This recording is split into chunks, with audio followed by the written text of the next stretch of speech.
What is going on, ladies and gentlemen? AJ Good here at the House of Masks, where we unbox and review cool things almost every single day. And in today's video, we have yet another Slipknot mask unboxing. Now, while this won't be like the craziest Slipknot mask unboxing that we've ever done on the channel, it's going to be a pretty run-of-the-mill mask unboxing. A mask that we've kind of covered quite often throughout the years. It is going to be leading to a very, very cool new project, so I am excited. Now, before we get on into that package, you're probably wondering, AJ, what's playing behind you right now? And that is the latest episode of The Good Life. Yesterday's episode, to be exact. And, oh, would you look at that? It's shameless self-promotion time. So, The Good Life is my second channel. I started it a few months back, and I've been having a blast with that content. If you guys would like to see what I am up to when I'm not sitting here at the House of Masks doing mask-related things, I would highly recommend going over and checking that channel out. We are getting close to 5,000 subscribers, and I would like to make that happen very soon, so please do me a favor, go over there and check it out. I have a feeling that if you're anybody, you will like this content. It's vloggy type content with a lot of funny stuff. There's everything from skits to potty humor, stunts and pranks, anything with wheels. Just a good old-fashioned Southern Ohio fun time. Like I said, I've been having a lot of fun with those videos, and I would really appreciate it if you guys went and checked those out. So, with that being said, let's go ahead and hop on into this unboxing. Now, I got this mask secondhand, and it kind of just seemed like this was meant to be. The time that this came up, the price that it came up for, and exactly what it was, kind of aligned perfectly with this project that I'd had in mind ever since I did the life-size Joey build a while back. Now, after I got that build done and realized how much I actually liked it, I had been thinking, why don't I do a Jay Weinberg life-size build? And what do you know? This mask pops up. It's like the perfect variation of Jay's 0.5 mask. So I went ahead and grabbed it, and we have it here now. So I'm gonna go ahead and get on into the package. We will take a look at the mask and maybe talk a little bit more about that life-size build and what the future holds for that project. So it looks like we have a note right on top. I will go ahead and read that first, and it says, "Dear AJ Good,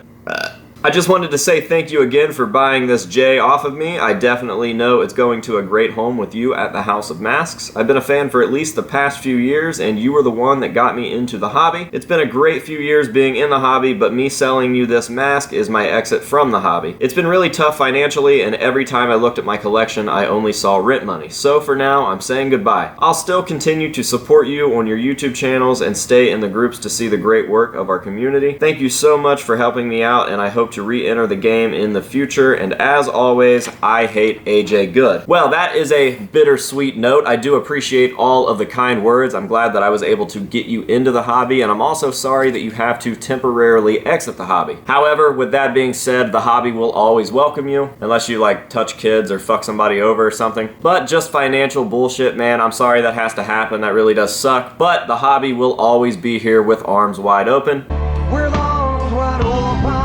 And I'm definitely glad that I could take this piece off of your hands in the meantime. So, with that being said, let's go ahead and pull this guy out. I will give you guys the first look at it, and obviously what we have here is a pretty weathered, pretty battered Jay Weinberg 0.5 The Gray Chapter mask. Definitely my favorite version of any of Jay's masks. Pretty much anything weathered that has face paint and stuff on it, from this to a little bit before this, all the way through the Knotfest Japan Jay, is going to be my favorite Jay mask. And that's pretty cool because Jay is my favorite member of Slipknot. You guys know well enough by now, gay for Jay. No homo. So yeah, when this came up for sale, I was already thinking of doing a 0.5J life-size build. I just think that that's going to be really cool. Joey was my favorite member of Slipknot when he was in Slipknot, from the time that I was 6 years old and self-titled was still relevant, all the way until he was let go from the band. But as soon as Jay Weinberg came into the band, Jay became my favorite member. There's just something about the guy. You guys have heard me go off on this rant a million times before. I think that Jay saved Slipknot, and I think that he is the most Slipknot part of Slipknot. Slipknot. So when I got that Joey life-size build done and I did Joey in his prime, I was super stoked on it. I think that it looked great. It definitely held like a sentimental spot in my heart. And as I was looking at it, I was like, dude, I have to do a Jay. That would be just as special. So this mask came up for sale. I got a great price on it, and I was stoked to find out that this is actually an Animosity Masks Jay, who, in my opinion, has the best 0.5 Jay Weinberg sculpt. Now, I've unboxed and reviewed a few few of Animosity Mask's 0.5Js, but they were fairly clean variants, so they had a lot of burlap covering the actual sculpt itself. This one, however, is a very exposed variant, as you can see, and it definitely does the sculpt a little bit more justice. So, like I said, I think Animosity has my favorite 0.5J Weinberg sculpt, and that's just because of the accuracy. Walter had a very, very nice V1, but it wasn't really made out of the right material, and also it just looked a little too sinister. And then obviously we've got some really good 0.5J replicas that came out after Walter's V1, but they just seemed a little too unsinister, like they had no emotion whatsoever, and this is a nice mix right in between all of that. This has just enough like evilness to it. Jay's mask wasn't super unemotional, but it also wasn't very, very sinister, and I feel like this just captures it perfectly. So I can't wait to get that life-size build underway. I'm not really sure when I'm going to do that. I need to track down like a really nice suit, but it's going to be a fun build, and I think that it'll make a great video. There is a lot of little detail to add to a 0.5J, everything from the face paint smears on his arms to the fact that he had nail polish and taped some of his fingers up from his blisters and stuff. I just think that it's going to be a really, really cool life size. So look forward to that in the future. I know that I am, and with that being said, I think I'm going to go ahead and end this video. As always, I will leave you guys with some nice up-close shots of this mask, let you see all of the detail, and that will be that for today. So I hope that you guys have enjoyed it. Thank you very, very much for watching. Remember, go check out The Good Life, and until next time, this has been AJ Good at the House of Masks telling you to say no to drugs and alcohol and yes to priorities, and we will see you guys later.